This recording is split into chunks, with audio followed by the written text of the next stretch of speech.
Oh mein Gott, wir sind zu viert. Ich war noch nie mit euch allen dreien an einem Tisch und das bei mir in der Wohnung. Ich bin wirklich berührt, das muss ich wirklich sagen.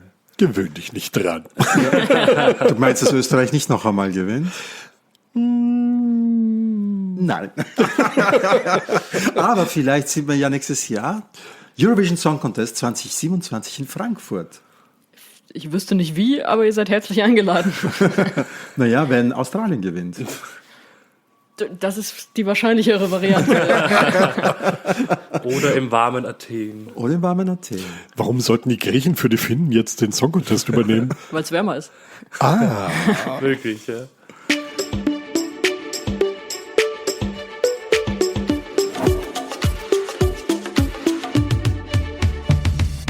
Merci, Chérie, der Eurovision Song Contest Podcast aus Wien.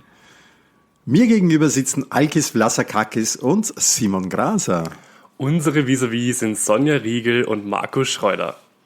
Und das Thema heute: Eurovision is on duty. Das Semifinale 1. Ja, so ist es.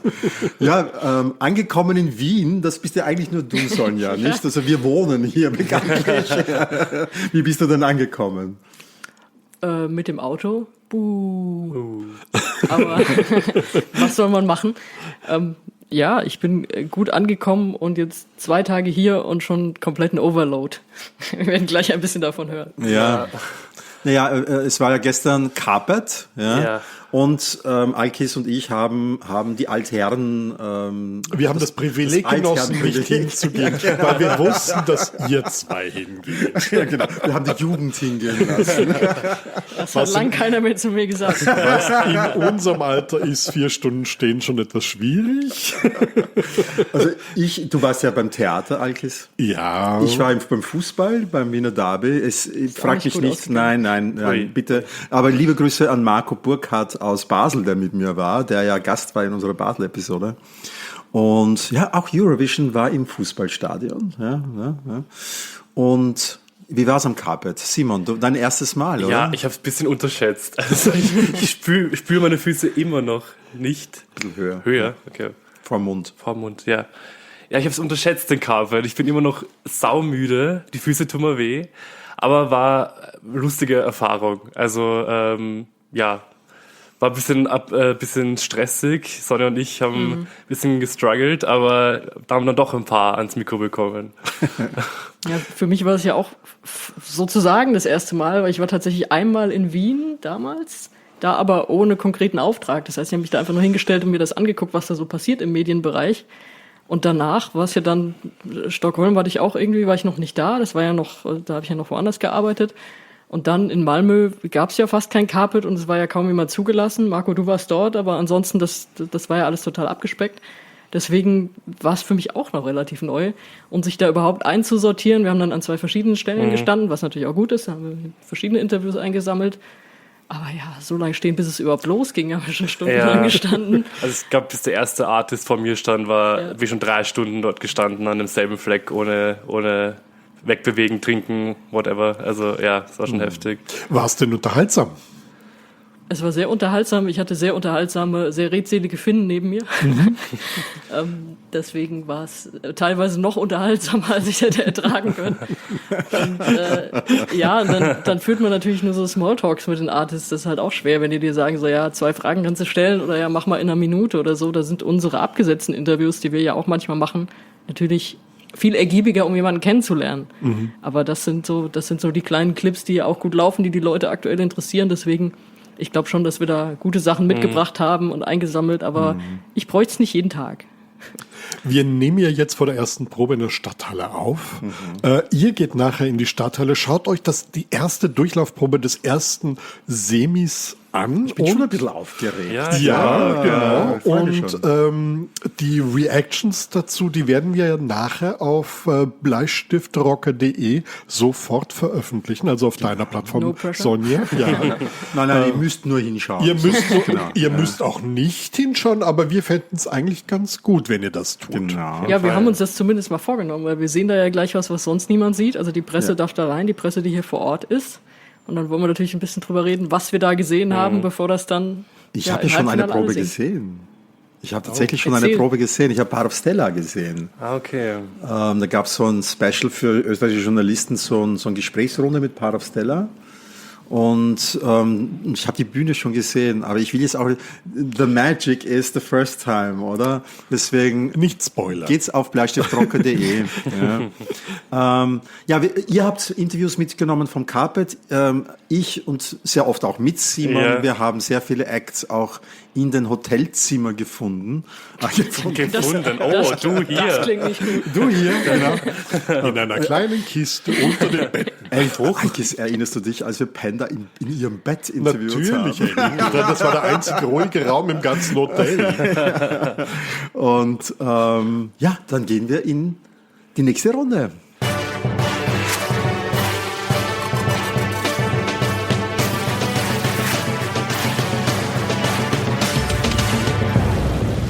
Merci, Chérie und das Semifinale 1. Ja, also fangen wir mal an. Eröffnen tut das ja Moldau, Satoshi, Viva Moldova. Wir haben jetzt einmal reingeschaut in die Clips und was halten wir denn davon? Ja. Ich mache mir gar keine Sorgen, das kommt auf jeden Fall weiter. Also auch super Opener, ich bin da sehr optimistisch. Ich glaube auch. Ich muss erstmal vorab sagen, ich habe immer so ein bisschen cringe, wenn wir das jetzt an diesen Miniclips beurteilen. Ja, das weil stimmt. Natürlich hast du nur einen Ausschnitt. Viele Delegationen hat man auch so den Eindruck, die zeigen dir einfach nur so einen Ausschnitt, wo man erstmal noch gar nicht so viel weiß. Die zeigen dir jetzt nicht die Wow-Shots, die noch kommen. Deswegen haben wir so eine Grundlage, von der wir jetzt beurteilen. Natürlich auch so ein bisschen von dem, was wir schon gesehen haben, was sie so können und was der Song an sich so hergibt. Aber davon abgesehen denke ich auch, dass das weiterkommt. Fix.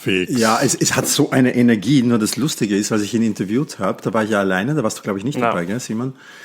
Der ist die Ruhe in Person.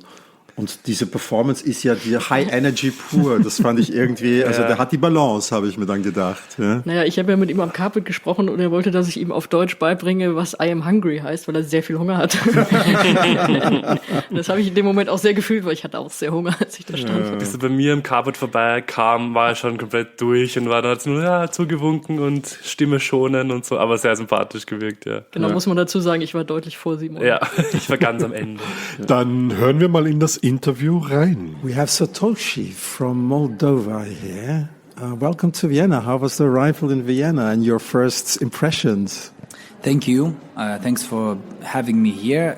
It's a very lovely May right now, so everything is blooming. So I really enjoy the blossom of the trees and the flowers. I miss that. It reminds me of my mother's garden. And here in Vienna, you have a lot of vegetativity and a lot of plants around, so you can feel that green city vibe. You are opening the Eurovision Song Contest, not just the semi-final. You opened the whole thing here. Is that an honor or is that a disadvantage? That is definitely an honor. It's definitely because it's a very important year for Eurovision as well as for Moldova. It's our 20th anniversary being a part of this contest. And at the same time, in this year, we as a country have 35 years so as an independent country. So it's a triple anniversary for me representing Moldova at Eurovision. Is it an honor or not? Of course, imagine that the whole continent and the whole huge community of Eurovision will see the first thing being us on this contest. With a very energetic performance, as we know. Sure we will provide. We will deliver. Your stage name is Satoshi. Your real name is Vlad. What does Satoshi mean? It is something that came out of my interest for the Japanese culture and history. I'm a history fan myself since I was like a teenager in school. So while I was growing up, I was watching different documentaries, movies, cartoons, anime, and so many different things coming from Japan because they're so different than what we as Europeans are. And I always found inspiration in their culture. At some point when I started this project, I was looking for a name that has a meaning and that sounds different. So I was looking throughout Japanese male names. Well, when I found it, it said clear thinking, and I've decided to stop at it. So you are a clear thinker? I try to be. I'm an overthinker. But beside the Japanese name, you do the most Moldovan thing on stage, I guess. Someone has to do it, Someone has to do it. Especially when there's an anniversary. Viva Moldova is in 6 languages, I think, right? They say 7 because there's that aloha that brings the 7th word, from Hawaiian. Okay. And it's still Moldovan and it's still international. You have a Japanese name and it's still Moldovan. Is that a message behind? Well, the message will be the humanity, like the humanity unity that I'm asking for and craving for during this unhuman times somehow. What is it all about? It's a big reminder of the things that makes us the same and that they are more important than the one that divides us. I mean, you have a lot of Moldovan names in your song as well. Because I have a Romanian husband, he can help me with the Soroca, the Zeama, the Doina, the composer Eugen Dogat, and Grigore Viero, who is a poet, right? He's a poet, and he's my favorite poet, who wrote in Romanian. I grew up with his poems, and he was the one to create the alphabet book with little poems attached to every single letter. So most of the kids from Moldova are learning the alphabet through his books. He was such a kind soul. So that means, do you bring Moldovan culture to Europe, or do you bring European culture to Moldova? It's not like it's the same thing, but it's one connected to another one. Of course, it's a cultural exchange, and this is what it is all about, this whole party that happens in May, like dozens of countries come together and share stuff. Isn't that amazing for this world? When I listened to your song the first time, I thought, wow, what an energetic party song. And then I was looking deeper and dived deeper in your lyrics, to these Romanian words, to the lyricist, to the composer. And then thinking about the political situation in Moldova, I thought it's much deeper and it goes much deeper than I thought first, Mia casa e sua casa. It's like telling us Europeans, you want to be part on this table, but we are also invited on your table in Moldova. Did I kind of understand this correctly? It could be treated like that, definitely.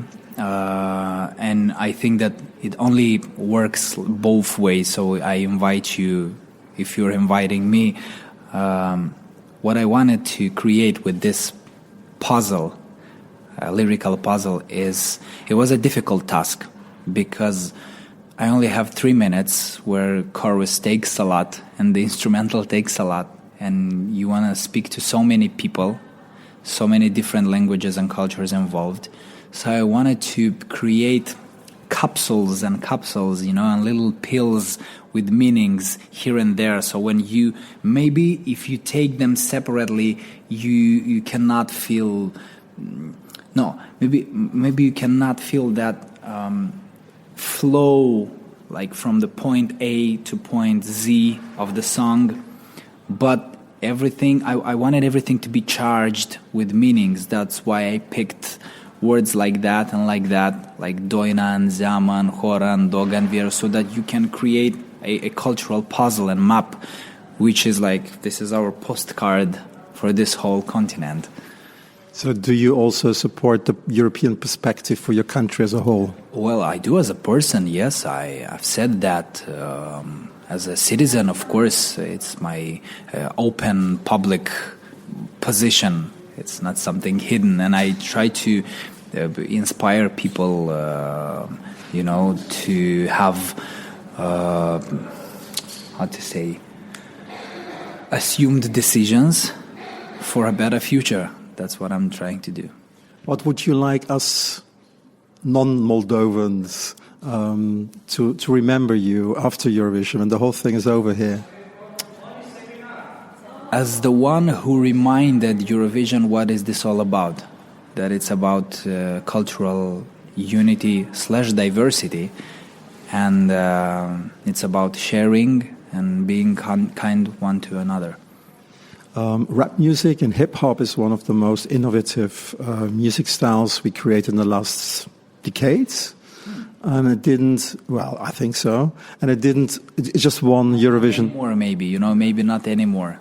What is more innovative now? More innovative are the electronical styles used, like funk and Brazil funk and all that heavy glitchy stuff that happens right now. To me, Björk is innovative in that, sonically, or Deftones or something like that.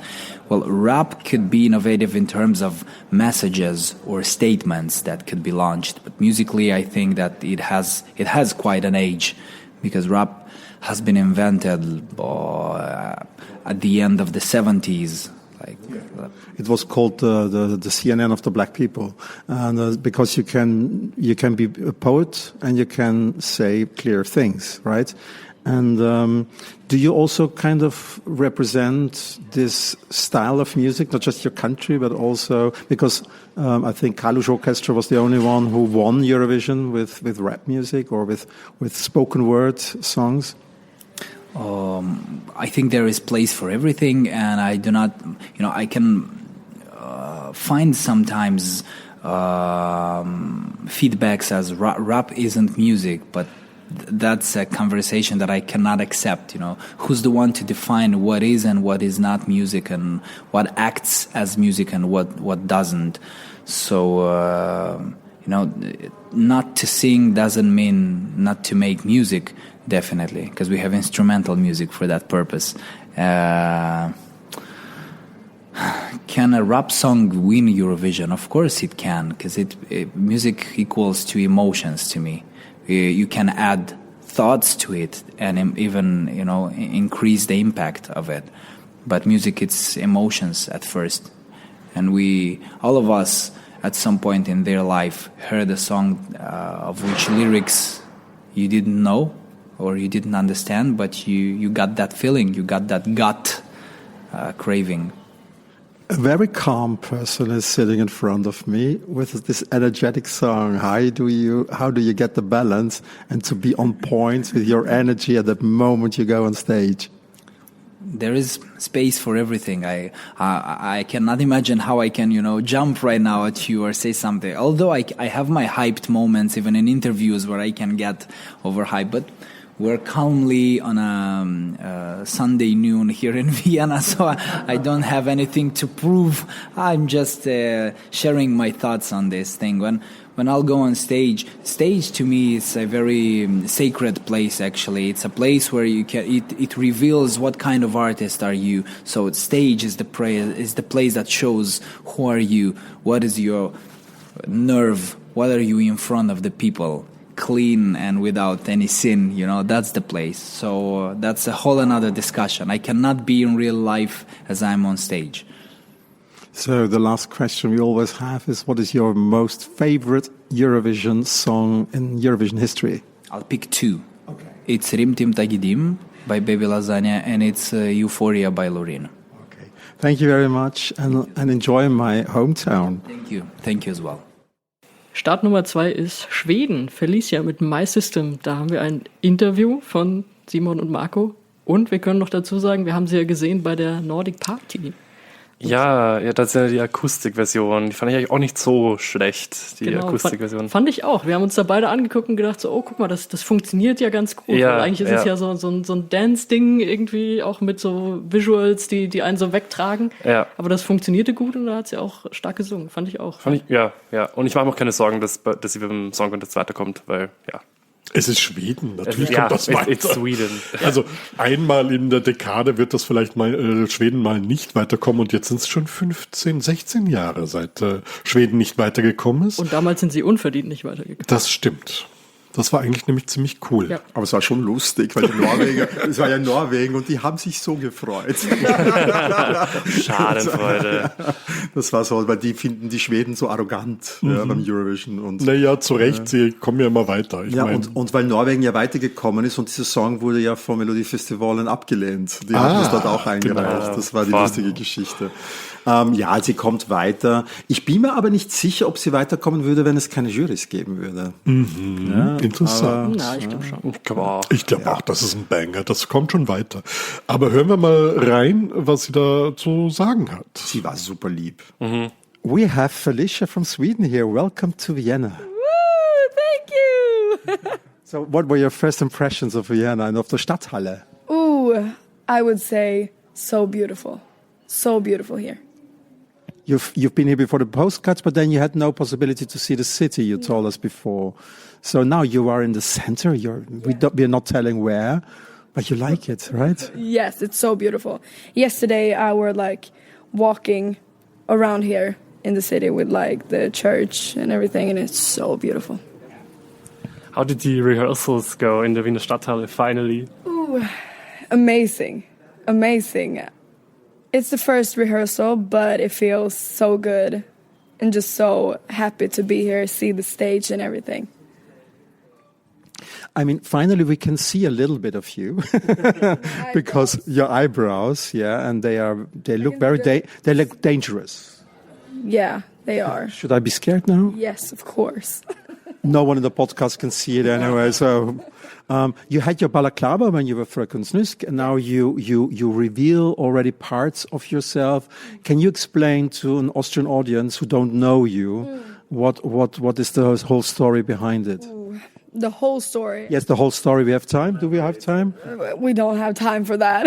It takes like 5 to 10 hours. But if I take it short, I would say I started as Fröken Snusk and did Fröken Snusk for like 4 or 5 years. And now when I'm not Fröken Snusk anymore, it was like from a day to another that I got like cut off as Fröken Snusk, and I don't feel comfortable showing my face because I've had mask for like so long, and that's why I use the like COVID mask, or like, how do you say, the face mask. And I struggle much with like mental health and social anxiety, and now I just have, when I have the mask, I can be myself for 100%, and I love that. So that's why I have the mask, and I'm trying to like show my face to small groups and with the people I work with and everything. So I'm on my way to like show my face and be comfortable doing that. How many masks have you brought here to Vienna? Ooh, okay, this is my favorite. So it's like, you can see the rhinestones are falling off and everything. But this one, my red one, my Leo, and then I have black, and then I have the stage, and then I have a white, I think. So maybe like 7, 8, I think. Yes. Is Eurovision and this journey you're doing now and just showing a bit more of yourself, it's like a therapy, you say, and is maybe the final moment, the final in Eurovision, the moment where you could show yourself? I would say I don't know. I won't say either yes or no, because I don't know. If I feel comfortable showing my face in the final, I'm gonna do it, but if I don't, I'm not. So I don't know yet. Your song, My System, is about someone you can't get out of your head, your body parts. Is that a real story? What's the story behind the song? First, I haven't wrote that part of the song, because I heard the demo version, and there's now you're in my head, my heart, like that part, but I can relate to the song so much in like different moods. If I'm like sad or angry, it has another meaning than if I'm like happy and everything. But I can relate to it, and I think everybody can relate to the song in some way. Friday screams your name. I was stumbling across this one. Yes. What is the meaning of it? What happens on Friday? Drinking alcohol. No, I'm just kidding. The weekend starts. That's what you mean. Yeah. the weekend starts, and if you're like with your friends in the club or home with your friends and everything, you can't like get someone out of your system, even if you're with your friends and everything. The song also has that very hard EDM drop. Yes. Is that like a genre you want to tap into more, or that you personally listen to a lot? Yes, I love EDM so much. I would say I'm gonna do EDM for sure, but also try new things. I love like Eurodance. I love pop. I love more like slow songs and everything. So I'm gonna try new things, but I love EDM, of course.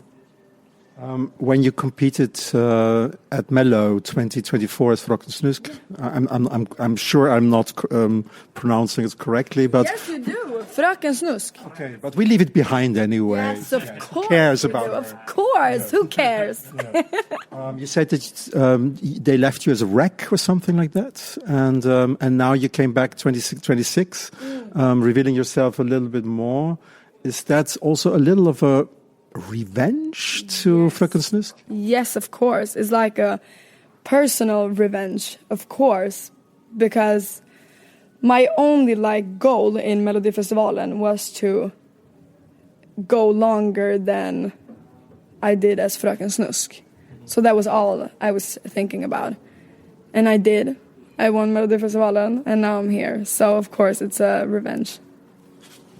And how did it feel to kind of be like the shooting star of this year? Because you just started as Felicia not even a year ago. And how did that hype feel? Ooh, amazing. Unreal. I would say so unreal. And it feels amazing to have people like on my side. Not like on my side, but having people to go through Fröken Snusk thing and moving on with me as Felicia, and it feels amazing. So, what is your relation with Eurovision?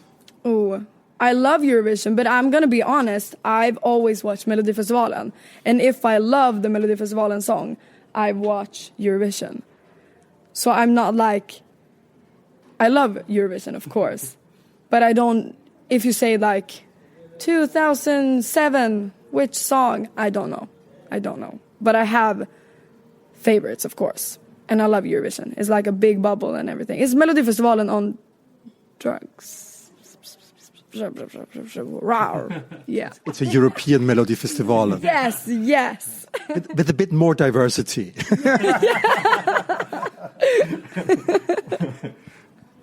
Sweden has won 7 times, of course. If you would win, it would be the 8th time. Does that put any pressure on you, or do you even think about that?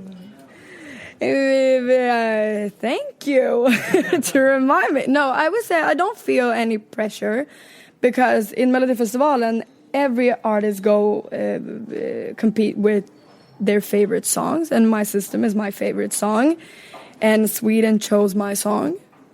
So if it doesn't go well in Eurovision, it's not my fault.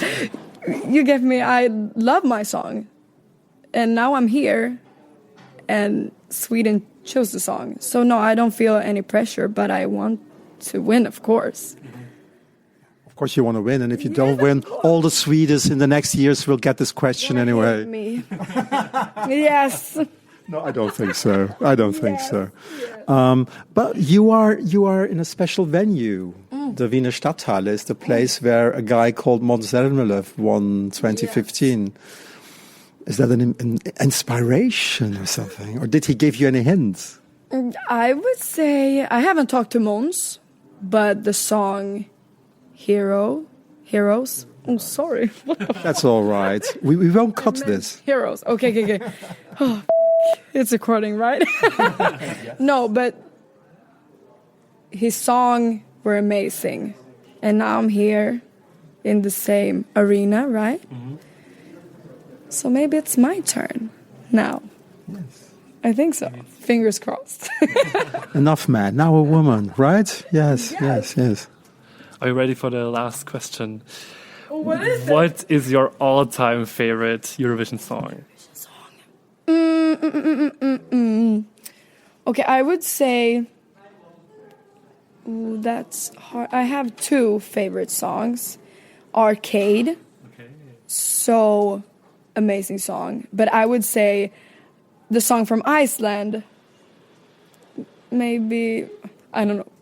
But the song, what do you think about things? Believe it, I would always be that song. You can't tell me anything. It's a good song. I love the song. And now we know which song you mean. Yes. Sing more.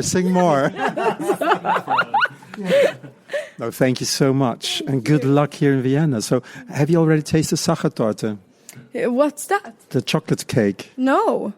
Where do I find it? I will talk with your manager. Okay. Perfect. I love chocolate. So talk to him now. So thank you. Thank you so much. So, and as we say, merci, chérie. Oui. Hey. Chérie is the... Merci, chérie. That was the first Austrian winning song, 1966. How can you not know? I was not born then, but... Me neither. Okay. Okay. Und dann die Startnummer 3, Lelek mit Andromeda. Ich habe so ein Problem, die heißen alle gleich, oder? Lelek, Lavina, Leleka. Ich kriege die immer durcheinander. Also Lelek, das Geile ist, musikalisch sind sie alle völlig unterschiedlich. Das stimmt. Aber ich muss dann immer, wer ist nochmal wer? Ja, ich bin ja schon im Alter, da muss man sich die Zuordnung etwas schwierig. Ja, aber Denksport hält jung. Ja, genau. Nein, Lelek mit Andromeda, das ist so eine Frauengruppe, sehr feministische Aussage aus Kroatien. Mir gefällt sehr gut, finde es sehr schade, wir haben kein Interview mit ihnen.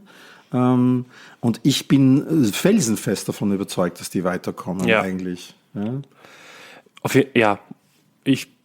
Also wenn es mal nach meinen Eltern gehen würde, dann würde ich das Ganze noch gewinnen und Haus hoch. Aber mache auch gar keine Sorgen. Ich finde die fast am Live unter den stärksten von allen. Also, ja. Und ich glaube, die fahren auch krass auf mit Kostümen und mit Bühnenshow. Ja. Alkis? Ich bin zuversichtlich. Ja, also wir werden wohl nicht nach Zagreb fahren nächstes Jahr, aber das wird weit oben landen. Ja, das glaube ich auch. Start Nummer 4, Griechenland, Achilles mit Ferto. Ja, Alkis. Ja, musst du das Wort geben. Fürchtest du dich? Überzeuge uns. Bist du nervös? Nein, ich bin gar nicht nervös. Also ich bin relativ sicher, dass es das Finale erreichen wird. Ich glaube, dass wir ein bisschen hinters Licht geführt werden bei den Clips. Ich glaube, da kommt noch was ganz anderes, was ich so von den OGAE Greece-Leuten so gehört habe, scheint es noch ein bisschen anders auszuschauen. Wir werden sehen. Also ich lasse mich überraschen. Ja, aber wir sind zuversichtlich, glaube ich, dass es weiterkommt. Ja, Marco und ich haben ihn ja auch getroffen. Das Interview heute dann wahrscheinlich erst in der Finalepisode, weil wir sehr optimistisch sind, dass er weiterkommt. Das hatten wir schon mal, gell, Alkis? Da haben wir Jost Klein gesagt, ach, das tun wir nicht in die Semi-Episode, das trauen wir in die Finalepisode. Es kommt sicher weit. Wir wissen, wie es geendet hat. Aber, also Disqualifizierungen können natürlich immer passieren, ja. Aber dann schmeißt man trotzdem in die Finalepisode. Ja. Wo ihr schon ein Interview sehen könnt, ist auf den Socials von Bleistiftrocker. Ich hatte ihn auch kurz am Carpet. Und das ist lustiger. Ich habe ja bei unseren Jurys auch gesagt, so, das Lied ist überhaupt nicht für mich, das ist mir viel zu hektisch. Und er war aber auch so total aufgedreht. Also so, ich habe ihn kaum begrüßt, da hat er schon so, oh, auf dem Mikro ist eine Gitarre. so völlig durch mit allem und ganz lustig. Und wie gesagt, davon gibt's Clips bei mir auf den Socials dann zu sehen. Und ja, was ihr mitgebracht habt, das heben wir uns ein bisschen auf. Ihr könnt es auch schon im Standard lesen, wenn die Folge erscheint oder kurz danach auf jeden Fall, weil das Interview kommt auch in den Standard. Wow. Und ich habe auch schon eine Ferto-Mütze. Du ja, glaube ich, auch. Ich habe schon meine Katzenöhrchen auf der Mütze, das stimmt. Ja, ja, also Interview folgt. Genau, dann gehen wir doch weiter nach Portugal. Nummer 5 ist Portugal. Bandidos do Cante Rosa. Ja, ich muss nur lachen, das AL war das Alkis. Das war Alkis gemeint. Ich sollte jetzt reden. Das mache ich jetzt auch. Ja. Also ich bin mir nicht ganz sicher, ob es so viele Leute anspricht wie letztes Jahr, aber ich bin mir doch zuversichtlich, weil das so eine ruhige Art ist, vielleicht weil die Leute dann nach dieser ganzen hyperaktiven, weil wir haben wirklich, außer Andromeda sind alle wirklich im schnellen, sehr schnellen Bereich unterwegs. Dementsprechend glaube ich, dass so dieses zurückgenommene, einfache von Rosa dann wirklich durchkommt. Wir werden sehen. Also ich bin gespannt. Also Wackelkandidat, sage ich mal. Ich würde auch sagen, Wackelkandidat. Ich war ja davor so ein bisschen, nicht Portugal nicht unterschätzen, man weiß nie, aber weil jetzt die 4 davor alle sehr stark sind und wo ich alle irgendwie glaube, die kommen auf jeden Fall weiter. Danach kommt noch Finnland, dann nicht so kurz danach. Das könnte denen, glaube ich, ein bisschen schaden und dass das Staging ein bisschen zu boring ist. Also ich bin eher bei Nein, kommt nicht weiter. Ja, es ist ja immer so der Showstopper, wo man sagt so, ach, jetzt endlich mal was Ruhiges und so. Ich glaube aber, denen fehlt irgendwas fehlt denen, so ein bisschen der Nachdruck. Also um es böse auszudrücken, stehen die so ein bisschen auf der Bühne, als würden sie irgendwie auf den Bus warten. Also es ist so, es ist irgendwie schön zusammen gesungen, aber es ist so, mir fehlt da so diese Überzeugung, wir sind hier beim ESC und wir wollen weiterkommen. Also vielleicht können sie genau damit punkten, ich weiß es nicht, aber so, das Lied ist jetzt für mich auch nichts, was in der Studioversion irgendwie rüberkommt und viel mehr als Studioversion machen sie wahrscheinlich nicht. Also, werden wir mal sehen, wenn wir jetzt einen kurzen Clip gesehen haben und da kommt das Feuerwerk. Dance Break. Dance Break. Oder? Aber so, ich meine, wir kennen ja schon ein bisschen was von ihnen und so wie wir es uns jetzt vorstellen. Oder es kommt doch noch eine Rose. Oh. Ja.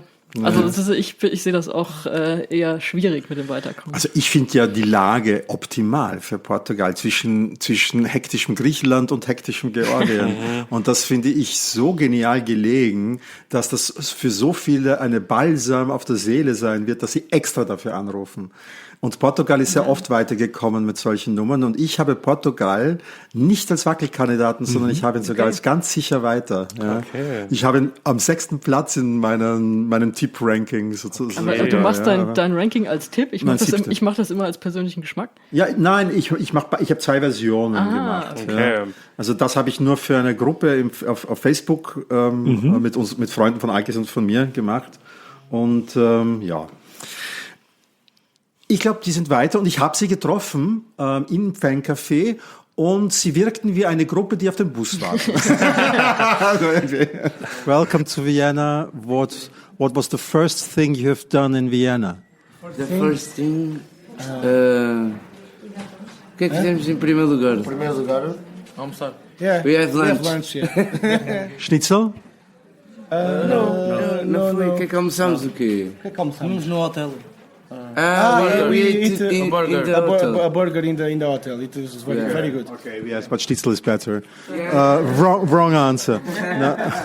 So, but you came to Austria to represent not just Portugal, but also a region with a big cultural tradition. Can you explain to Europeans what this tradition is?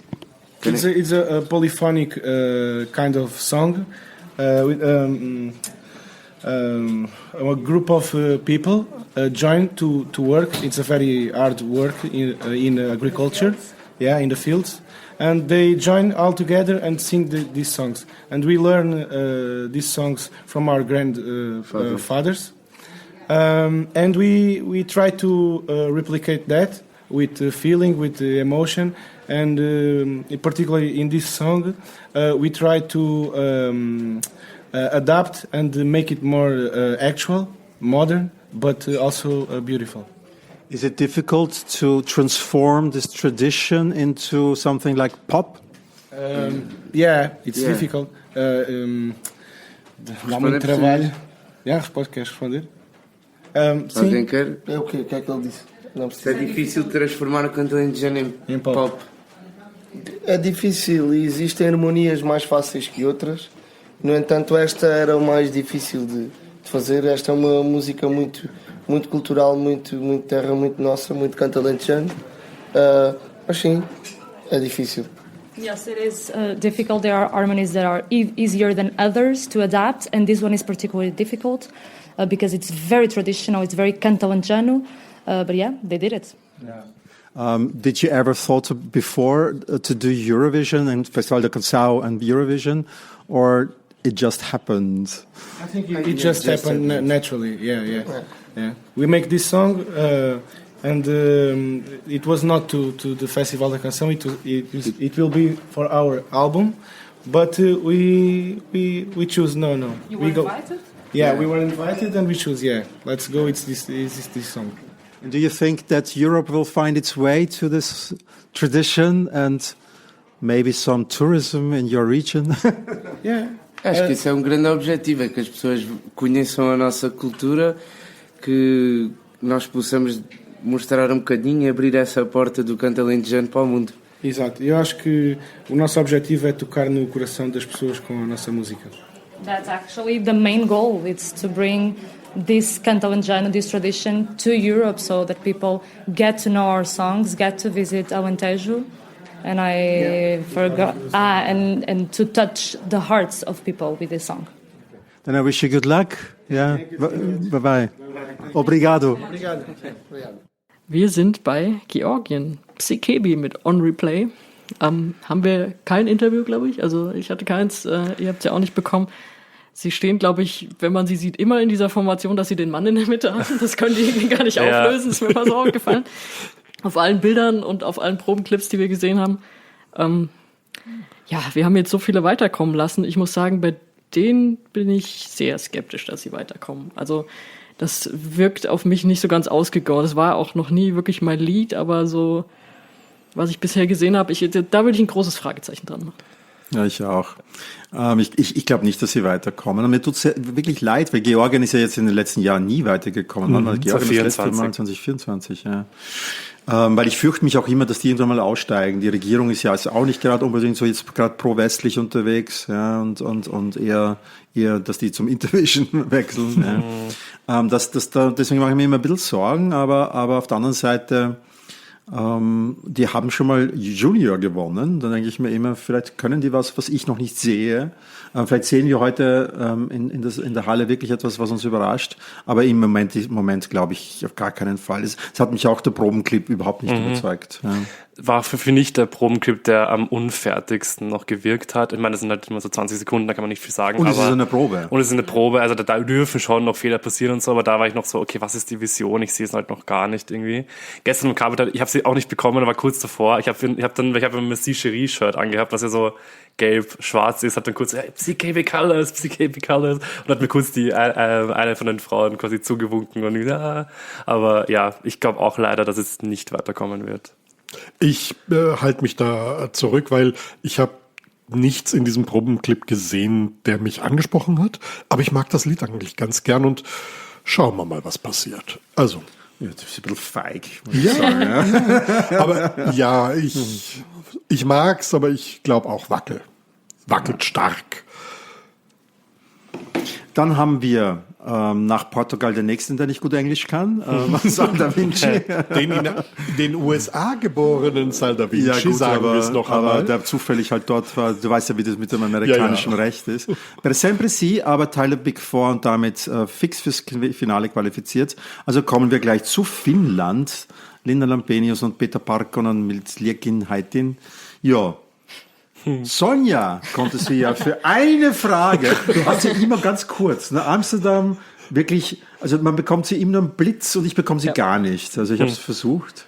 Ja, es ist schwierig. Also sie machen sich, glaube ich, auch extra rar und tun einen auf Favorit. Also wir waren ja bei der Nordic Garden Party, da waren ja alle irgendwie rumgelaufen. Natürlich sind alle auch dahin gegangen und haben gefragt und sie haben gesagt, sie machen überhaupt keine Presse an dem Tag. Sie haben zu allen gesagt, machen wir am Carpet und am Carpet haben sie dann, glaube ich, auch alle stehen lassen, so mehr oder weniger. Bei mir war es nur, weil ich die Finnen neben mir hatte, die also auch zu deren National Broadcaster gehört haben.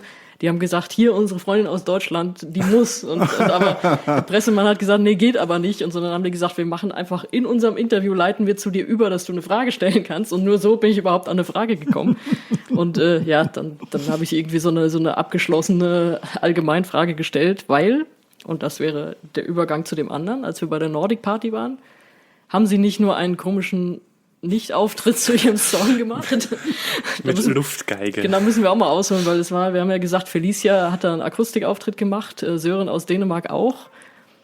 Jonas aus Norwegen durfte nicht singen, das war dann ein bisschen anders, aber die beiden hatten irgendwie wohl keine Version, die sie da auf dieser kleinen Bühne machen konnten, weil das ist einfach ein Lied, in dem sich ja zwei Parteien mehr oder weniger anschreien. Also da gab es irgendwie keine Möglichkeit für Akustik. Und dann wurde dieses Lied eingespielt und sie standen da zu zweit auf der Bühne und sind dann so mit der Luftgeige abgegangen zu ihrem eigenen Lied. ein bisschen absurd, weil trotzdem alle halt gefilmt haben und irgendwie noch irgendwie gehofft haben, dass irgendwas kommt, aber es war 3 Minuten Lip-Sinken und Luftgeige spielen. Genau, und danach wurden sie dann aber noch kurz befragt da von den Botschaftsleuten und da hat sich dann vor allem Linda mal ausführlich zu dieser Entscheidung geäußert, dass sie ja die Geige live spielen kann. Und das habe ich mitgefilmt und zusammengeschnitten, auch kurz mit Pete dran und Sollen wir das zuerst anhören? Das habe ich auch mitgebracht. Genau. Ich glaube, das hören wir uns jetzt zuerst mal an. First of all, we are so grateful that I'm going to be able to play live, not like here. And I think that everybody should be able to play instruments, especially if you have like one instrument that is so important in the song. And my voice in the song, the way I always sing all my songs and I've done all my life, is through my violin. I grew up with singer parents, and I have always been singing through the violin. So for me, I didn't think it would work, and I'm very sad if there are other people in the competition that feel somehow that it's unfair, because I don't want the competition to be unfair.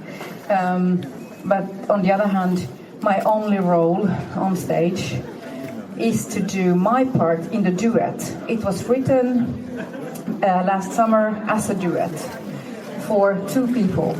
And there's a woman and there's a man. And we have this discussion in this song. And my voice is my violin. And Peter is the male voice. So now I'm able to sing on stage, and I'm so thankful for that. It's a very big difference when we can actually talk it through on the stage, because when she's actually doing it live, so we can get more out of it for ourselves and for the people who are watching in the audience and in the sofa at home. So it's very important. Und jetzt noch das Interview mit Sonja vom Carpet. Also das Interview, gut gesagt, die eine Frage. Linda and Peter, what's been the best thing about your Eurovision journey so far? People and music. And getting to know all the other artists. Yeah. That's fantastic. Feeling the love here. Yeah, that's really nice. So enjoy the turquoise carpet. Thank you. Thank you. Ein bisschen nervt mich deren Gehabe, wir sind die Top-Favoriten. Kann das sein, dass das ein bisschen nervig ist? Ja. Ja, also bei der Nordic Party fand ich das ein bisschen absurd, weil da waren auch halt, die Lettin war auch dort und die Estin und jeder hat irgendwie Interviews gegeben, war irgendwie so mehr Parts von der Crowd irgendwie und die waren so ein bisschen immer abseits und irgendwie so in einer anderen Ecke, man durfte sie nicht ansprechen. Sie haben so Hof gehalten, so ein bisschen. Ja, es war, und immer in einer Ecke, man musste zu ihnen kommen und ein Foto fragen und mit viel Glück hat man es bekommen. Also ja, mir ging es auch ein bisschen auf die Nerven. Oh, das will ich nicht. Ich auch nicht. Also Kai waren letztes Jahr auch Top-Favoriten bis fast ganz zum Schluss und die waren so angenehm volksnah ran und du konntest ran und alles. Also Favoriten müssen sich nicht wirklich so anstellen, sorry. Muss ich nicht haben. Ich möchte die Julia Steen noch einmal wiederholen. Da schickst du Chérie und Erika Wickman und dann gewinnt sowas. Ja gut, so furchtbar, wir müssen jetzt nicht furchtbarer machen, als es ist. Nein. Das ja nicht und ich sehe auch, woher die Favoritenrolle kommt. Ja, und ich glaube, wir haben jetzt noch nicht drüber gesprochen. Wir brauchen auch nicht lange drüber sprechen. Natürlich wird es weiterkommen. Ja, ne? Also ja. Ja, genau. Na, dann zum nächsten. Ja, Montenegro, Tamara Živković mit Nova Zora. Ich habe sie am Carpet erwischt für 1 Minute und 3 Fragen. Ich würde mir sehr wünschen, dass sie weiterkommt. Bin mir aber bin skeptisch. Also ich weiß nicht, ob das nicht die Leute zu sehr abschreckt irgendwie. Weiß ich nicht. Ich bin zuversichtlich, weil sie haben natürlich Kroatien drin, also dadurch ist mal die Sprachbarriere mal ein bisschen geringer. Und es kommt, glaube ich, gut an. Ich finde es wahnsinnig gut inszeniert, was ich jetzt aus den Clips sehen kann. Wesentlich besser als im National Final, den ich wirklich gehasst habe. Und dementsprechend bin ich zuversichtlich, dass es weiterkommt. Ich will, dass es weiterkommt, das muss reichen. Auch das. Ich will es auch, aber ich bin bei Simon leider. Ich glaube, Montenegro wird sich ein bisschen warm anziehen müssen, fürchte ich. Ich habe übrigens tatsächlich in meinen Tipps 9 sehe ich fix weiter und 4 sehe ich fix nicht weiter und 2 ist entweder oder. Ich habe nur 2 Wackelkandidaten in meiner Tippliste. Ja. Und Montenegro ist einer der Wackelkandidatinnen. Und ich würde es mir wünschen, aber dem anderen Wackelkandidaten auch. Und das ist mein Problem. Der kommt noch, oder warum bist du so geheim? Okay. Ja, der kommt noch. Und ich will es auch generell Montenegro einfach als Land auch gönnen, weil die immer so strugglen, da mitzumachen. Und die sind das letzte Mal in Wien weitergekommen ins Finale. Ja. Ist es schon so lange her? Wie lange das her ist. Wow. Ja. Aber Simon hat Tamara Živković am Carpet getroffen. Das hören wir uns mal an. Your song has that very strong feminist message. Why was this so important to you? It is so important to me because we still don't have equality, you know? And still women are afraid to speak up in their work, in what they do, and in general. I want to empower women to be confident enough to speak and get their talents out there, you know. Was it important to you to keep the song in Montenegrin language? Yes, because I feel I represent my country and I feel like I should do it then in my language that this is special, you know. This competition is made actually for all the traditions to come close, so we meet every tradition and every language. So that's why I think it's so important to sing in your own. Final question, what should people feel after your 3 minutes? Power and confidence. Thank you, good luck. Thank you. Ja, also Estland, Vanilla Ninja, Too Epic to be True. Ja, da gibt's, glaube ich, noch gar nichts von euch. Hat die schon wer getroffen? Du damals bei der Pre-Party? Nee, tatsächlich auch nicht. Sie liefen auf der Garden-Party auch rum, aber wir haben uns da auch ein bisschen drauf konzentriert. Zum Beispiel diesen O-Ton zur Geige, der war dann ein bisschen wichtiger. Ja, aber nee, haben wir tatsächlich nichts. Können wir uns jetzt in Meinungen erstrecken hier. Ich glaube, das ist auch sehr symptomatisch. Ich fürchte, es kommt nicht weiter und ehrlich gesagt, es interessiert mich nicht wirklich, ob es weiterkommt. Es ist eins von diesen Dingen, das ist halt da und ja. Ne? Also es ist ja.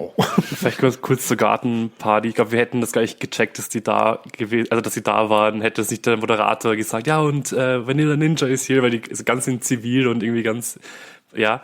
Zivil. Nicht in der Uniform. Nicht in der Eurovision. Aber alle anderen hat man gemerkt, okay, die in der Abendrobe und so richtig ja, und grand. Wirklich, und so. manche haben auch so diese Attitude so. Ja, dann merkt man das. Ich bin hier beim ESC dabei. Und die standen da wirklich, als wären sie auch so eingeladen für ein bisschen Drinks. So, ja, voll. Was ja auch nichts Unsympathisches und die sind ist tatsächlich. Alle blond oder blond gefärbt, ein bisschen nordisch, da hätte es auch irgendwer von der Delegation sein können. Oder Botschaftsmitarbeiter. Ja, oder sowas, ja. Also ich glaube, das wird auf jeden Fall nicht weiterkommen. Nein, das kommt nicht weiter. Ich sehe es auch nicht weiter. Zur Geige habe ich jetzt vergessen, was zu sagen. Ich habe ja auf Merci, Chérie einen Blogbeitrag geschrieben übrigens über die Entscheidung der EBU zur Live-Geige und warum ich es ein bisschen ungerecht den anderen Acts gegenüber finde. Aber lese es einfach dort nach. Das wollte ich noch gesagt haben, weil ich das vergessen habe einfach. Ja.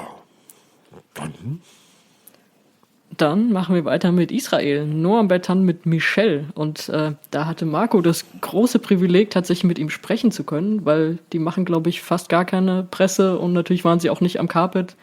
Gibt's gute Gründe für, aber du hast sie kurz bekommen. Magst du mal erzählen? Ja, ich habe mit Noam Bertan gesprochen für den Standard. Wenn alles gut geht, werden wir das in der Finale-Episode dann einspielen. Und das war noch bevor Noam Bertan abgereist ist, also er war noch in Tel Aviv, als ich mit ihm gesprochen habe. Und ich meine, er darf auch nichts Politisches sagen. Ich finde es auch gut so, in Wahrheit. Ja. Er hat gesagt, im Grunde, das Interview ist ja schon im Standard nachzulesen. Er hat im Grunde gesagt, ich konzentriere mich auf meinen Song, auf meinen Auftritt, will es genießen. Es geht um United by Music und das ist mein Ding. Und ich glaube, wir brauchen uns auch keine Gedanken machen, dass das weiterkommt. Es würde unabhängig von irgendwelchen politischen Diskussionen ohnehin weiterkommen. Der Song ist stark genug. Und ich glaube, dass es halt dann auch noch diese solidarischen Zusatzanrufe anziehen wird, das ihn wahrscheinlich als Semisieger oder auf Platz 2 ins Finale bringt. Auch also generell haben wir schon oft gesagt, dass er live auch wahnsinnig stark ist, auch in diesem Rehearsal. Das hört sich genauso an wie ein Musikvideo. Also wie du sagst, Tolle Stimme. Ja. Und ich glaube, sie werden es auch wieder gut stagen. Also auch, gar keine Sorgen. Fix. Ich glaube auch, dass es fix weiterkommt. Auch wenn ich finde es immer schlimmer, ehrlich gesagt. Der Sprachenmix und dann dieses Frauen wackeln um ihn rum mit der Hüfte, ich kann mir das gar nicht angucken, aber ich fürchte, ich muss es mir im Finale nochmal angucken. Heute schaust du es dir mal an. Also ich freue mich. Genau. Ja, dann gehen wir weiter nach Deutschland. Sarah Engels mit Feier darf dann auch zwischendrin auftreten. Sie hatte mir auch erzählt, dass es ist dann so eine Art Generalprobe natürlich für sie dann da schon zu sehen zu sein, weil qualifiziert ist sie auch schon. Und deswegen gehen wir da in der Finalfolge auch nochmal genauer drauf ein. Und wandern nach Belgien zu Essyla, Dancing on the Ice, wo ich glaube, dass sie nicht weiterkommt. Ich sage es gleich vorab. Ich fürchte, dass das nicht reichen wird. Was mir auch sehr leid tut, aber ich meine, irgendjemand trifft es ja nicht. Also, und ich sehe es eigentlich sicher draußen. Ich glaube auch, dass sie nicht weiterkommt. Sie hat auch nicht die Attitüde. Nein, wir haben sie ja dann getroffen. Und ich glaube, sie glaubt selber auch nicht, dass sie weiterkommt und will sie jetzt schon so ein bisschen beruhigen, damit sie das nicht so hart trifft dann irgendwie. Also so hat es ein bisschen gewirkt. Und ich glaube auch, dass der Song und die Performance nicht stark genug sein werden. Ja. Die Clips, die wir zu sehen bekommen, sind nicht sehr vielversprechend. Hoffen wir mal, dass es sich um eine kleine Verwirrung handelt. Also ich habe in ihrem Clip tatsächlich aber auch schon so Wow-Shots gesehen, so zumindest was ein bisschen Potenzial hatte. Ich glaube aber auch, der Song trägt es einfach nicht. Aber ihr habt sie ja getroffen, hören wir mal rein. Yeah, welcome to Vienna, Essyla. Have you had the time already to do some sightseeing? No, I probably will in the center of Vienna today, maybe, if I have the time. But yeah, we arrived two days ago, so we just had the first rehearsal and just the time to sleep and and eat something. Yeah. Essyla is Alice spelled backwards. What did you try to turn around? It's because I am a very duality person. I'm always in that kind of thing that I'm an introvert, but I'm an extrovert. And I was in my record label, and I had 30 minutes to find a stage name, and I was like, oh my God, what can I find? What can I find? The 5 latest minutes, I was like, oh, but if I just return and just write my name backward, maybe can do something. And yeah. Did you ask the Swiss singer to turn around the title of her song as well, because her song is called Alle? I think she wanted to say something and just tell me that she loves me, but yeah, Alice, it was good because it's personal. Okay. And duality also reflects in your childhood. You grew up in Flanders and Wallonia. Yeah. Dutch-speaking dad, French-speaking mom. You're in Austria singing in English for Belgium. What language do you count in or dream in? I'm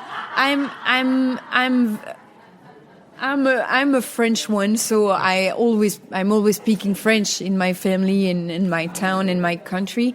But I'm learning to process all of my days in English, so it's gonna be my second language, the most used in my life, I think. When I heard your song the first time, Dancing on the Ice, I was thinking about how would it be to dance on ice when it's cracking and it's fragile and it's quite dangerous. Is that a feeling you know personally? I always thought that life is dangerous. I think life is very hard.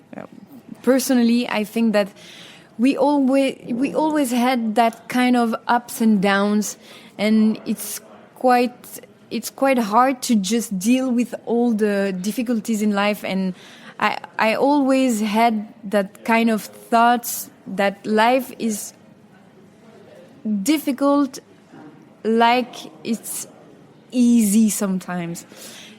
Just now I'm growing up with Eurovision. This adventure makes me grow very much. But yeah, I think life sometimes can be very difficult, and my reflection about the fact dance on a ground that's very unstable, like the ice.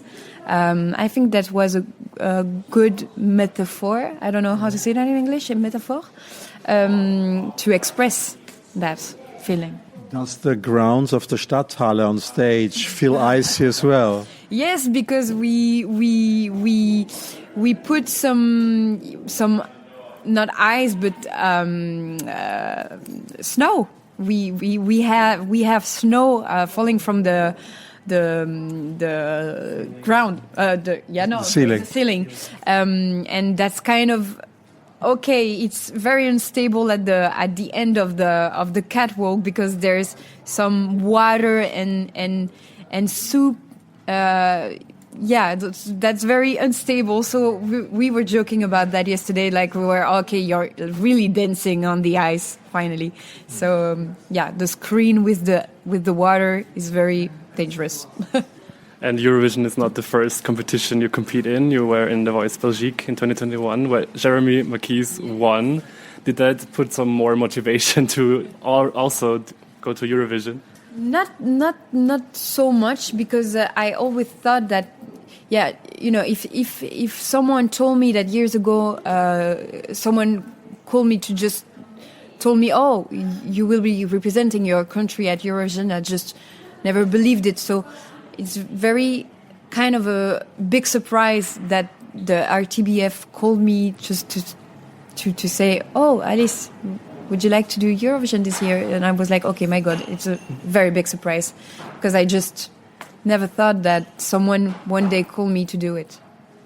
So did you call Jeremy after you were invited to go to Eurovision? So give me some hints. What have you done? I didn't call him because I know he's very busy for now. But I have a lot of message with Red Sebastian, Merci and Gustav. Very kind men. They give me advice and they all told me that if I wanted to share my emotions or my doubts, they will be there. So very great. But I know that Jeremy is very busy. It's a kind of very, very busy man. And you also have been on the other side of Eurovision. You've been in the jury 2 years ago. What did that experience teach you for now, maybe also? That's not very an experience to teach something, because music is very subjective. When a performance is very good, it's very good. You have that patterns in music that, okay, vocals, performance, staging, dance or not dance choreography or no choreography, but there's some points that we have to note. But after all that structures that we have to give points, there's something emotional that you can deal with. That's very subjective. If you like the song, you like the song. If you don't like the song, you don't like the song.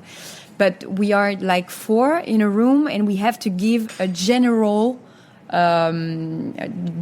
point. But yeah, music is music. It's like that. It's very subjective. If you're touched, if you're feeling emotions when you're listening to songs, that's already a win. But now we want to know your subjective taste. So who received your 12 points back in 2024? It was Nemo. It was Nemo, but it was we were 4, so it was just not my points. It was a 4 team, and we all agreed to give the 12 points. So that's not mine, but it was mine. And you also took part in the Eurovision Choir Contest 2019. So Eurovision is your world. You feel pretty at home at Eurovision, don't you? But I think that's very a kind of destiny thing, because my first memory with Eurovision it was when I was 5, and then the first person that just hear me singing when I was like 14, 15, it was Nuno Rezende. So he was the Belgian representative in 2005. So after it, I was in the Eurovision choir, and after I was a part of the jury in 2024. So that's kind of history with Eurovision and my personal life.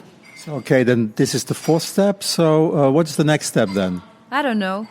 Maybe one day I will come again to do Eurovision. Or commentary on the television. I don't know. But I think that's what kind of thing that you can ask more than just to do Eurovision when you're a singer. I don't know. I think it was a dream for me. I don't know for the other singers, but it was a dream for me. So what can I ask more? There were some controversies a few months ago when you performed at The Voice in Belgium, and you were very direct and honest about it. So what happened, and what made you react like this? I'm again, duality. I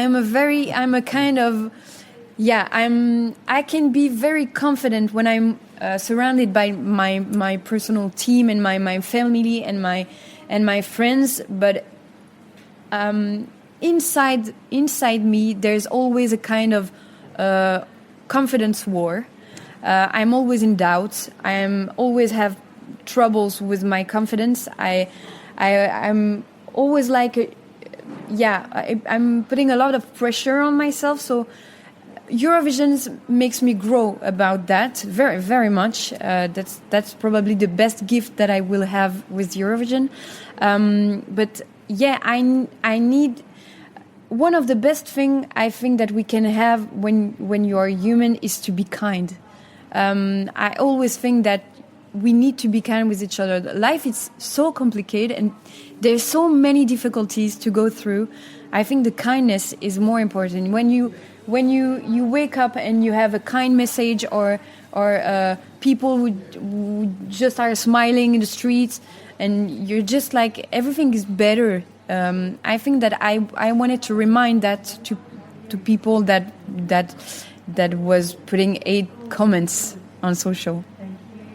You already said you're in contact with Red Sebastian and Musti. Both of them sadly did not make the final. Does that put any pressure on you, or have they given you any tips how to cope with that possible outcome? I don't know. I'm not a competitive one. I already think that I'm winning something because I'm one of the contestants of Eurovision in 70 years. So it's kind of legendary, you know. It's a personal achievement to be here. So I already win. If I can go through this semi-final, it will be very incredible for my team. Because we are very like kind of a family, and I think it will be the achievement of our work and all the things that we did in 5 months. But yeah, if we don't, we are so happy to be here and very like a small family. So we already win something. It's not just 70 years of Eurovision, it's also 40 years of Belgium winning Eurovision. Yeah. Have you been in touch with Sandra Kim? Yeah, I met her like 3 weeks ago. She just sent me a message like 10 minutes ago. And yeah, she's very, very cool. She's totally, that's a main character. So she's very great. She's very cool, and I did like a photo shoot with her, and because 13 years old and just win Eurovision. That's kind of very an audacity. She was so brave. Yeah. It's something I cannot write or you cannot see in a podcast. But can you do the Tanzschein move? The Tanzschein, from Austria. Yes. Yeah, with you have the telephone. No, yeah, you have the telephone, but it's in the other pocket. You have in your ear, but you have also the No, you stop, because you have the telephone. It's in the other pocket, and you answer to the other ears. Yeah, that's a mnemotechnic. How Cosmo explain it to you? We were like yesterday, like the telephone. At the ears. Oh, but stop! The telephone. It's like kind of very ridiculous, but it's very funny. And the classic closing question: what is your all-time favorite Eurovision entry? That's the harder one. I think I grew up with the diva one. So my kind of mother is Céline Dion. I have a special that my birth date is the same as her, so I'm very proud of it. Not the same year, but yeah, Céline Dion is very my diva of childhood. So I just can't tell. Yeah, just not Céline Dion. That's Céline Dion, but I'm very like. Conchita Wurst was one of my fave because I sing it at my conservatory for my master exam. Yeah. That's interesting. Yeah, I'm very the kind of James Bond thing with the high. Yeah, I'm very. I love it. Well, your performance here in Austria, you singing that song. I don't know. Maybe if there's a karaoke moment, maybe I will sing it. The Sandra Kim one was very a kind of hard thing because it's like 13 years old. It's so young, so brave. So and my heart-filled one, it's "Hold Me Closer" by Cornelia Jacobs. Yeah, that's my four favorites. Yeah.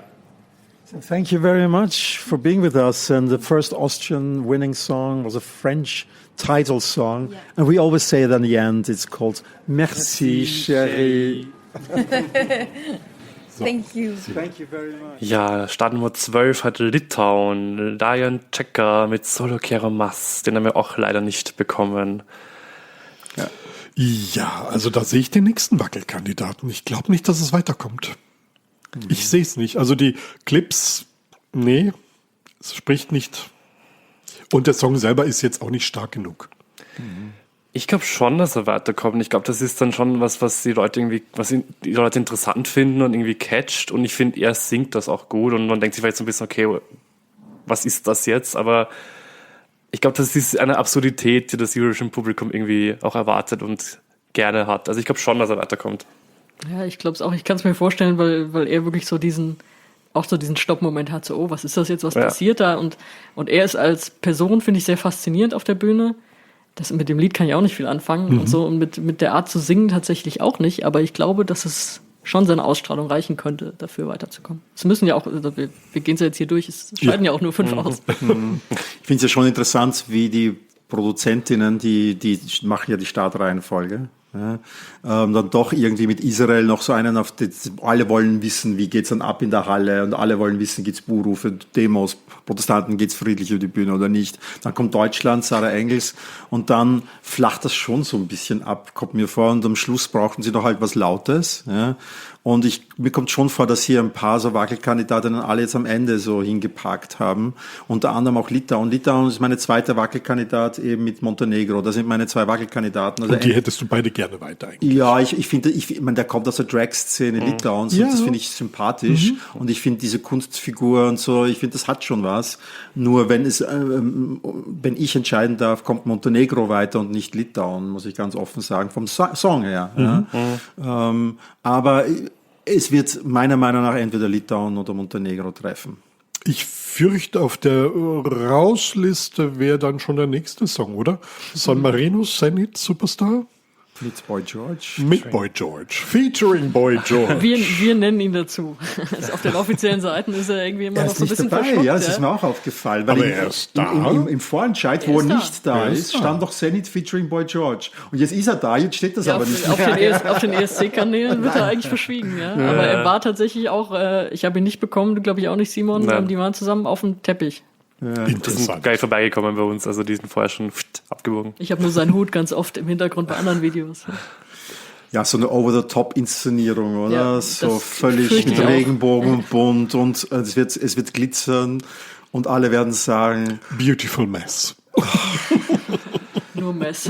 Ich glaube, das fliegt raus. Ja, glaube ich auch. Ich fürchte auch. Ich glaube auch, obwohl irgendwie Say Na Na Na damals 2019 war auch so Trash. Keine Blasphemie. Ja, also. Und weiß ich. Wir reden jetzt von einer persönlichen Beziehung von Sonja. Das stimmt. Sehr hart und sehr Also, aber ich glaube auch nicht. Ich liebe sie ja beide. Ich wünsche mir auch, dass beide eine große Karriere noch vor sich haben. Aber nicht mit dem Song. Ja, nee, ich glaube eigentlich auch nicht. Genau. Da sind wir uns ja einig. Ja, eigentlich ja. Fast. Eigentlich. Und dann erleben wir die große Überraschung am Dienstagabend und denken uns, how did that happen? Aber that's Eurovision. Wir können so schön daneben liegen und dann fliegt Schweden raus. Wer weiß. Ja. Who knows? Well. Not gonna happen. Wen haben wir als nächstes? Wir haben Start Nummer 14, Polen, Alicia mit Pray. Ja. Also sie hat ja die besondere Geschichte, dass sie eigentlich vor 6 Jahren schon am ESC hätte teilnehmen müssen.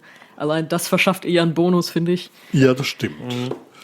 Allein deswegen wünscht man es ihr irgendwie, dass sie weiterkommt. Ich weiß nicht. Aber mit dem auch Song? da ist das Lied mir nicht gut genug. Die Stimme ist natürlich toll und da könnte so viel mehr sein. Ich fand damals ihren Beitrag eigentlich total gut. Ja, da ist für mich auf der Kippe. Ich sehe es weiter. Ich habe das mit Proboclip, habe ich mir gedacht, das sah wirklich stark aus. Und mit dieser Schrägbühne und da haben wir gedacht, wow, das sieht aber wirklich spannend aus. Und sie hat eine starke Stimme. Ja. Und ja, ich glaube, sie kommt weiter. Ich sehe sie, ich habe sie auf Platz 9. Nicht als Wackelkandidatin, sondern eine, die knapp noch sicher weiter ist, sozusagen. Ja.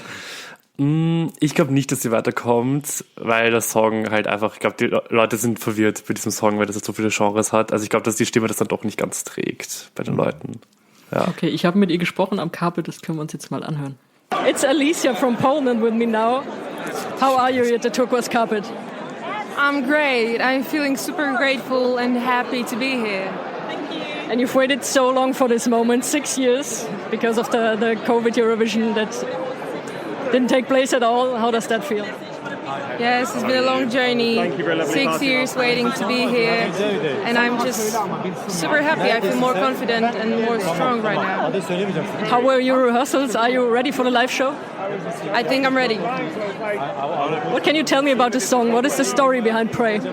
It's a personal story about going through ups and downs, growing up in the music industry, but also about fighting for your freedom and fighting for your dreams. That's the main message. Is the Eurovision experience living up to your expectations? Yes, it's very fun and very nice. What is your goal? My goal is to give the best performance, be happy about it, it keeps spreading joy and love. And what is the one thing you want people to take away from your performance? Inspiration, to get motivated to fight for their dreams. Wish you the best of luck. Thanks for talking to me. Thank you so much. Dann kommen wir zu Platz 15. Das Kein Spoiler. Start Nummer 5, der Klassiker. Ist auch so, wie dass ich manchmal statt Big Five, Top 5 sage oder so. Serbien, Lavina mit Krajmene. Eine Metalband aus Serbien. Natürlich ein bisschen laut und ein bisschen nochmal so wow am Schluss. Ja. Und ich sag's gleich, ich habe ihn gefragt, nein, das hört euch jetzt an. Hören wir uns das mal an. Ich habe ihn nämlich getroffen im serbischen Kulturinstitut, wo es eine Party gab und wo sie gesungen haben. What was your first impression here in Vienna? Lavina from Serbia. Kebabs. Actually, yes, it was a kebab. No schnitzel yet? We first tried the kebab, then we tried the schnitzel, yeah. And what was better? You can't ask me that. It's a very lovely city. We love the architecture, we love the food. We still have a lot more to explore. Like we've been here for 4 or 5 days, and mostly we've been working. So hopefully we have some time off to, walk around and see things.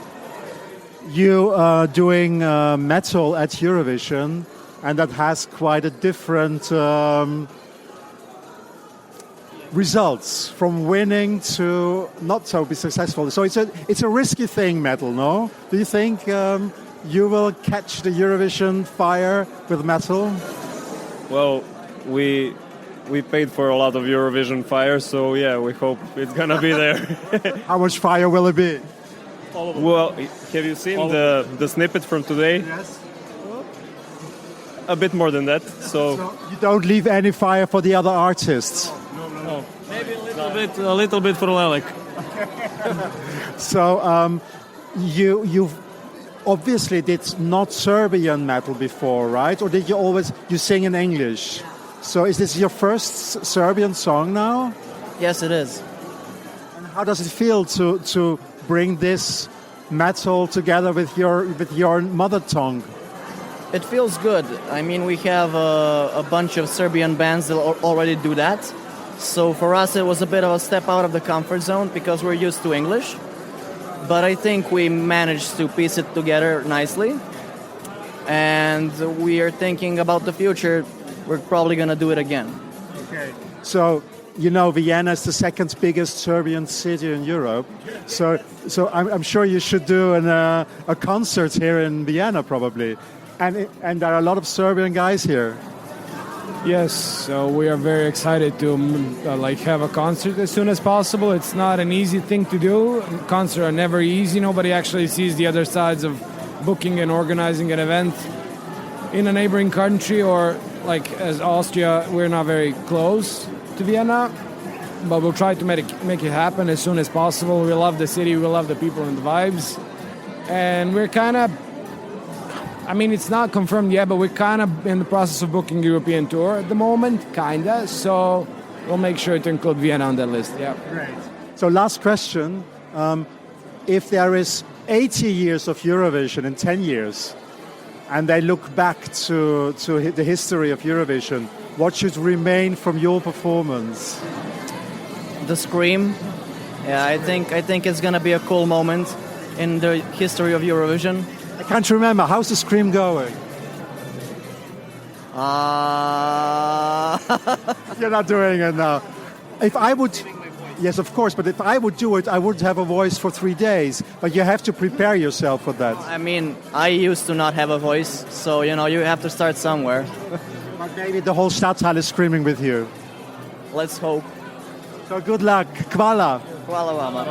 Thank you very much. Das war übrigens in der Volkshochschule Rudolfsheim 5 Haus. Ja, es sah so aus. Das ist der Bezirk, wo die Stadtteil ist und wo ich auch wohne. Und also ich war 3 Minuten Radl und ich war dort. Und sein Wunsch ist, dass wenn wir auf 80 Jahre Eurovision zurückblicken, dass sein Schrei in Erinnerung bleibt und in diesen Rückblicken dann kommt. Und das glaube ich auch. Ich glaube auch, dass sie weiterkommen, aber also, sie kommen meiner Meinung nach fix weiter. Genre passt, weil es das Einzige ist, was wirklich rockig ist. Es passt von kulturellen, weil wir haben Kroatien, wir haben Montenegro. Wir haben die Diaspora. Wir haben die Diaspora. Also Österreich darf nicht mitstimmen. Aber Deutschland. Ja, aber da ist die Diaspora nicht so groß wie hier. Okay. Aber die Metal-Community ist am die Start. Die Metal-Community ist im Und die gibt's in jedem Land. Also und das finde ich auch spannend, dass die Metal-Community den Song-Contest entdeckt hat und das wirklich auch feiern. Das finde ich großartig. Es sind auch schon mal Metal-Bands gescheitert, aber sowas wie AWS oder so, die sind ja auch weitergekommen. Ne? Genau. Ja, ich mache da gar keine Sorgen. Also Diaspora und Metal-Fans gibt's überall. Also kommt weiter. Allein, weil das so raussticht auf jeden Fall. Ja. Naja, das war's einmal. Wir gehen jetzt in die Probe. Wir wandern jetzt in die Stadthalle. 4 Minuten von hier. Wie angenehm, oder? Ich wandere auch in die Probe allerdings, in meine Theaterprobe. Ich wünsche euch viel, viel Vergnügen. Ja, und wir sagen bis übermorgen. Yes. Merci, Chérie.